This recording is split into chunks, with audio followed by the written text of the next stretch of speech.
नमस्कार, मैं पल्लवी शर्मा और आप देख रहे हैं धर्म अनुभूति का खास कार्यक्रम घर घर राम। और आज हमारे साथ मौजूद हैं श्री कमल कुमार गुप्ता जी, जो हम भारतीय के सूत्रधार हैं और एक राम भक्त भी हैं।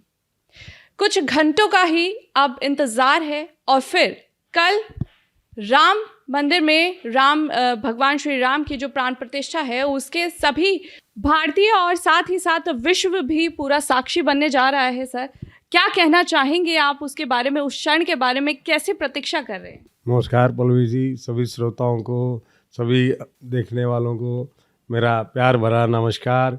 जय श्री राम। एक मिनट पल्लवी जी, एक स्तुति एक चौपाई से मैं गाना चाहूँगा।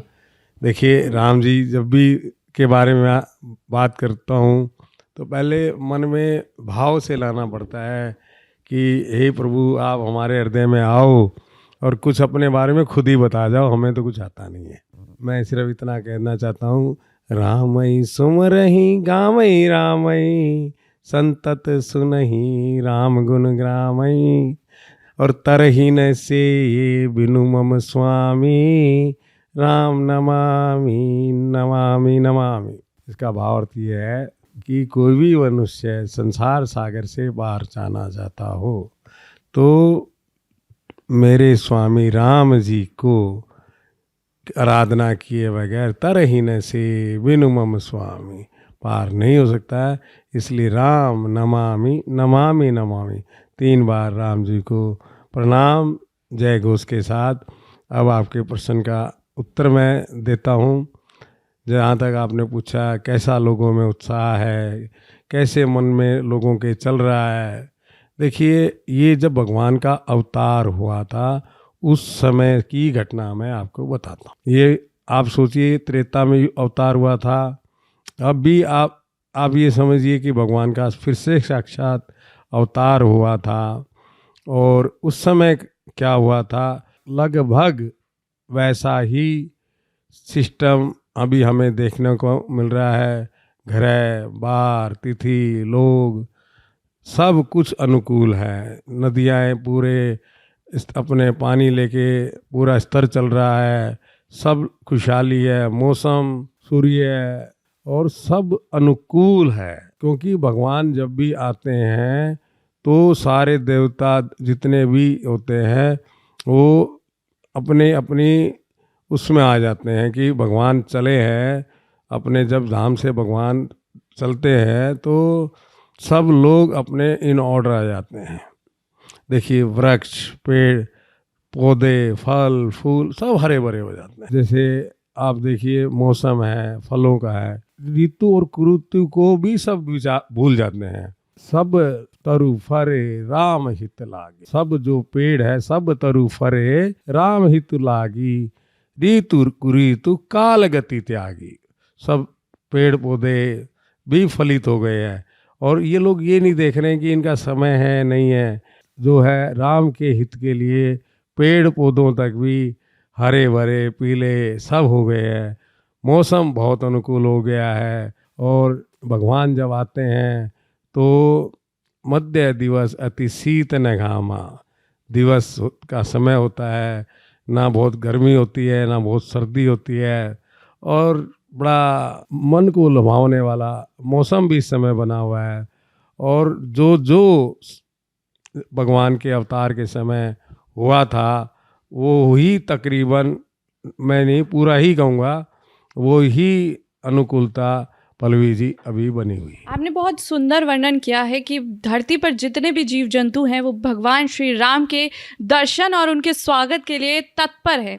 मेरा आपसे ये प्रश्न है, जिस तरह से आपने बताया कि पूरी धरती पे जीव जंतु हैं, भगवान हैं, वो श्री राम के स्वागत के लिए व्याकुल हैं।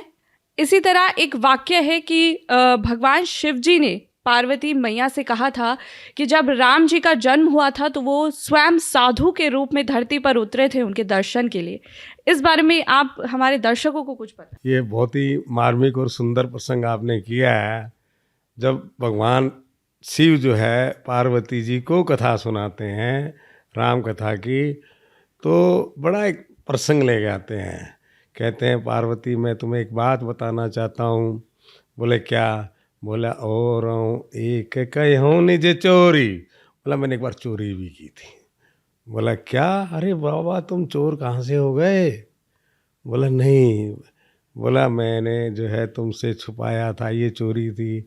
बोला मैं जो है नो रहूँ एक कहूँ नहीं जी चोरी। ये क्या किया मैंने, हम एक बारी मैं और काकभूषणी जी जब भगवान का जन्म हुआ तो हम लोग अयोध्या पहुंच गए और काकभूषणी संग हम दो मनुज रूप जान ही नहीं को, हमने दोनों ने मनुष्य का रूप धारण किया था। और हम क्या कर रहे थे, जब राम का जन्म हुआ तो सब लोग नाच रहे थे, गा रहे थे, हंस रहे थे, तालियां ढोल मृदंग सब नगाड़े बज रहे थे और सब लोग खुशी में झूम रहे थे। तो भी हम लोग भी क्या किया, पार्वती हम लोग भी मनुज रूप में वहाँ पे भी थई मगन रहे मन फूले। मन बड़ा फूला हुआ था, बड़े मोहित मन से हम लोग काकभूषणी और मैं जो है वहाँ भगवान की दर्शन की इच्छा से लेके हम दोनों भी बड़े मगन होके राम अवतार में हम गए थे। बहुत आनंद लिया, बहुत आनंद लिया। आखिर में जब कौशल्या मैया उनको दर्शन नहीं कराती है तो उन्होंने साधु का और उन्होंने एक बच्चे का कि एक योगी आया है बाहर, तो ये सरयू के किनारे बैठ गए। तो भगवान को लालसा थी, पहले तो वैसे दर्शन आनंद नाचते नाचते दर्शन करना चाहते थे। जब किसी प्रकार से गेट बंद हो गया तो सरयू के किनारे वो लोग बैठ गए। तो धीरे धीरे उन्होंने ये चर्चा फैला दी कि एक साधु जो है बहुत अच्छा भविष्य बताता है। करते करते ये बात कौशल्या मैया तक पहुंची और भगवान को भी शिव जी से मिलना था। उनको पता है मेरे बाबा वहाँ आए हैं, उन्होंने भी रुदन करना शुरू कर दिया और चुप ही नहीं हो रहे थे। तो कौशल्या मैया ने सोचा कि मेरे लाला पे कोई न कोई नज़र लग गई है। तो उन्होंने बहुत उपाय करे, भगवान चुप होके ही नहीं दे रहे थे। तो किसी ने बताया एक साधु है सरयू के किनारे, उसकी यदि जड़ी बूटी उससे पूछ के आओ, कुछ इलाज बताए। तो कौशल्या मैया को आखिरकार उस बाबा को अपने घर बुलाना पड़ा और कौशल्या जी के द्वारा जब घर आए भगवान भोले बाबा तो उन्होंने कहा मैया मैं तो जो है इसका इलाज जब ही कर सकता हूँ जब आप इसका कमरे का दरवाज़ा बंद कर दें। तब भगवान राम और शंकर जी का अयोध्या में बड़ा प्रेम मिलन हुआ था। पल्लवी जी, ये भगवान और राम और शंकर की कथा बड़ी विचित्र। मेरा अगला प्रश्न आपसे यही है कि 4 भाई थे, लक्ष्मण जी सब मिलकर, भगवान श्री राम में ऐसी कैसी बाल रूप में लीलाएं थी जो उनको इन तीनों भाइयों से अलग बनाती है, विशेष बनाती है? ऐसा नहीं है कि श्री राम जी की बाल लीलाएं विशेष रूप से है। देखिए राम जी तो अपने छोटे भाई भरत से इतना प्यार करते थे, वो खेल खेल में भी उन्हीं को ही जिताते थे हमेशा। और राजा दशरथ हमेशा एक बात कहते थे कौशल्या से, जाने सदा भरत कुल दीपा बार बार मोई कहे महीपा। असली में कुल दीपक तो भरत जी थे। और भाइयों में खेलते खेलते राम जी किसी खेल में जीतते नहीं थे, हमेशा कभी भरत को, कभी लक्ष्मण को, कभी शत्रुघ्न को जिताते थे, सबका मन रखते थे। और कभी भी ऐसा नहीं हुआ कि भगवान राम जो बाल लीलाएँ करते थे वो खुद के लिए करते थे, चारों भाइयों के लिए, अपने मित्रों के लिए, अपने नगरवासियों को लुभाने के लिए, सबके लिए बाल लीलाएँ करते थे। और अपना मन जो है वो हमेशा भाइयों में ही रखते थे। चारों भाई उनके लिए बराबर थे। हमेशा एक बात सोचते थे, जन्मे एक संग सब भाई, भोजन सैन की लीला रिकाई। हम चारों भाइयों ने एक साथ जन्म लिया है तो इसलिए भोजन भी एक साथ करते थे, सोते भी चारों भाई इकट्ठे थे। भोजन सैन केली लड़काई, लड़काई बोलते हैं लड़कपन को, बालपन को। तो खेल खेलना उनके साथ। करण भेद उपबीत बिघावा, भगवान ने कोई छोटा बड़ा नहीं रखा। करण भेद मतलब जितने भी संस्कार होते थे वो भी एक साथ हुए, ब्याह भी चारों भाइयों के एक साथ हुए। करन भेद उपवीत विवाह, संग संग रहे भय उत्साह। सारे उत्साह आनंद भाइयों के साथ ही करते थे। कौशल्या जब बोलने जाएं, कौशल्या मैया कभी कोई बुलाने जाती थी तो भी ठुमक ठुमक आवई रघुराई, बड़े प्यार से ठुमक ठुमक करके माता कौशल्या के पास भी। बहुत अच्छी बात आपने बताई कि चारों भाइयों में प्रेम कैसा था, लेकिन मात भक्ति और पितृ भक्ति जो राम जी के स्वभाव में थी, जिस तरह से वो करती थी, वो किस तरह से आज के हमारे जो देखते हैं संसार में कहीं नज़र नहीं आती है। क्या संदेश आप इससे देना चाहेंगे कि क्या राम जी की बाल स्वरूप में भी ऐसी चीज़ें थी जो आज के युग में अपनाई जा सकती हैं या अपनाना चाहिए?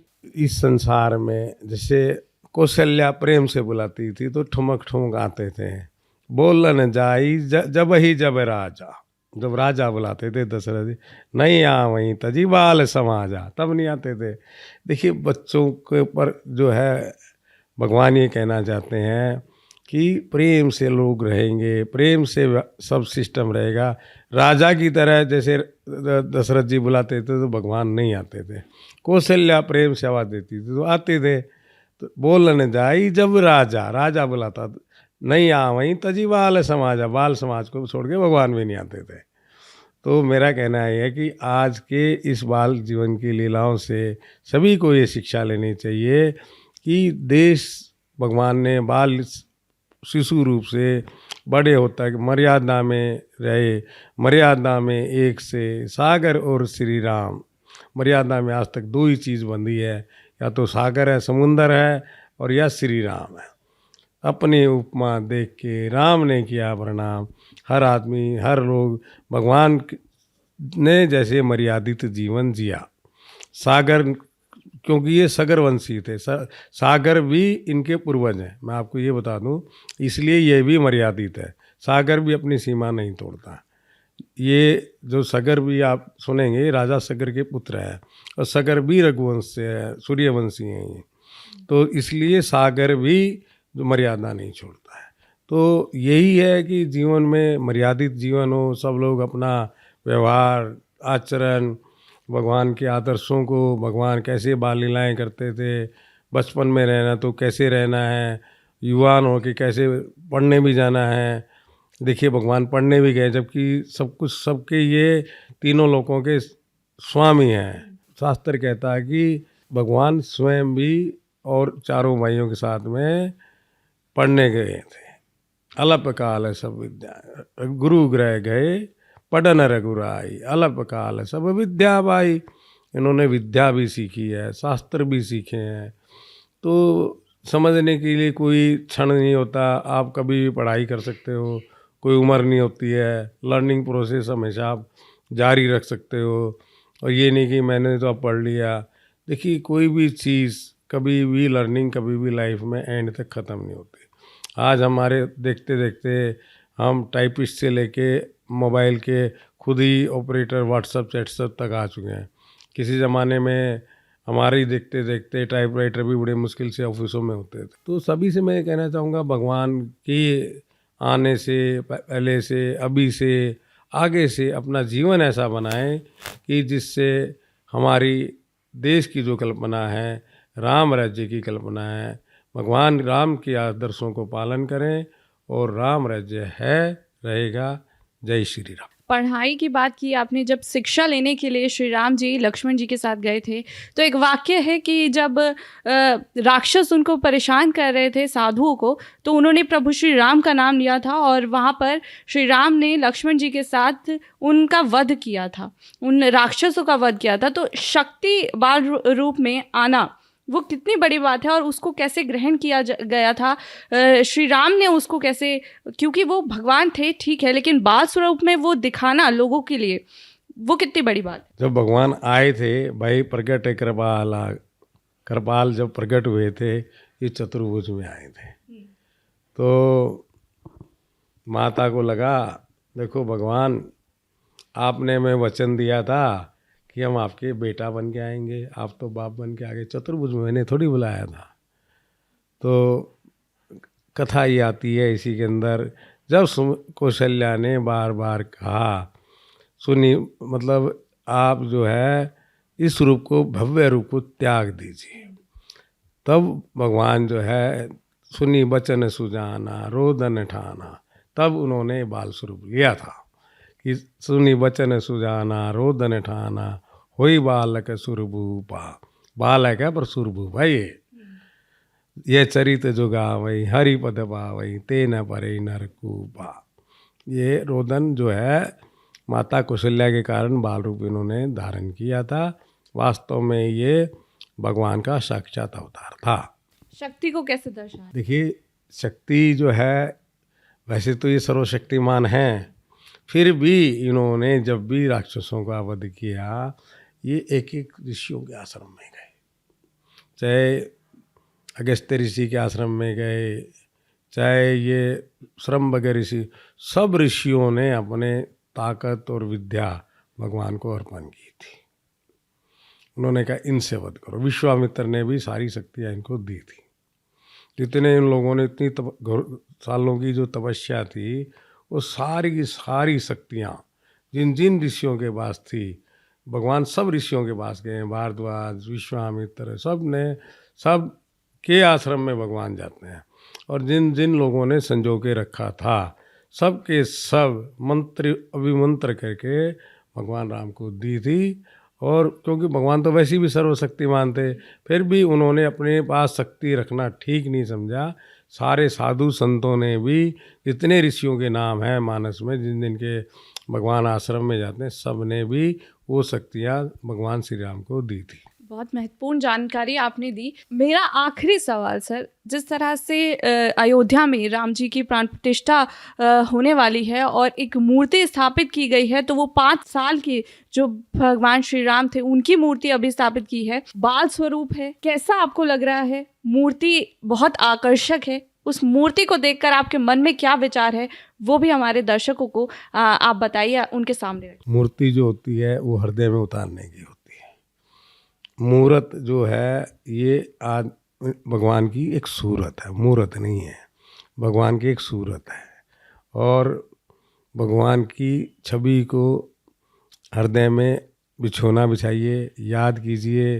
जैसे हमारे घर में कोई आता है, हम उसको आसन देते हैं, बिठाते हैं, आप उसको जो है दिल में एक बिछोना बनाइए, महसूस कीजिए कि राम जी आपके हृदय में हैं। बिछोना बिछाइए, आसन दीजिए और बैठाइए।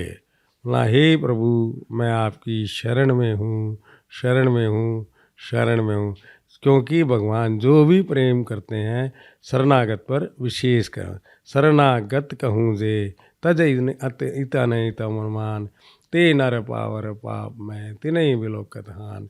जो भगवान को इस भाव से देखता है कि मैं भगवान मैं तेरी शरण में हूँ, तो भगवान कहते हैं उसको कोई भी हानि हो जाए, उसको तो मैं मतलब कोटि विप्र बदला के जाओ आए शरण तजे ही नहीं ताओ। यदि किसी पे करोड़ों ब्राह्मण की हत्या का भी पाप हो, भगवान, ये मैंने रामचरितमानस के सुंदरकांड में पढ़ा है, सुना है कि यदि किसी के ऊपर में करोड़ों हत्याओं का भी पाप हो, भगवान कहते हैं शरण में आने के बाद मैं उसे छोड़ता नहीं हूँ। और शरणागत की रक्षा करना यह परमो धर्म है। और भगवान की जो मूर्त की आप बात कर रहे हैं, वो मूर्त को दिलों में बसाइए, वरना भगवान के शरण में जाइए, भगवान की शरणागति मांगिए। भगवान आपके सब भारतीयों के, सब दुनियावासियों के सबके दुख दूर करेंगे। जय श्री राम। तो ये थे हमारे साथ कमल कुमार गुप्ता जी, जिन्होंने श्री राम के बाल स्वरूप को आज फिर से हमारे सामने रखा और कई महत्वपूर्ण जानकारियां दी। और आपको उस मूर्ति को देखकर क्या महसूस हुआ, किस तरह से आपने उनकी भावनाओं को व्यक्त आप कर सकते हैं, हमारे कमेंट बॉक्स में ज़रूर बताएं। इसी के साथ आप देखते रहें धर्म अनुभूति। जय श्री राम, जय श्री राम।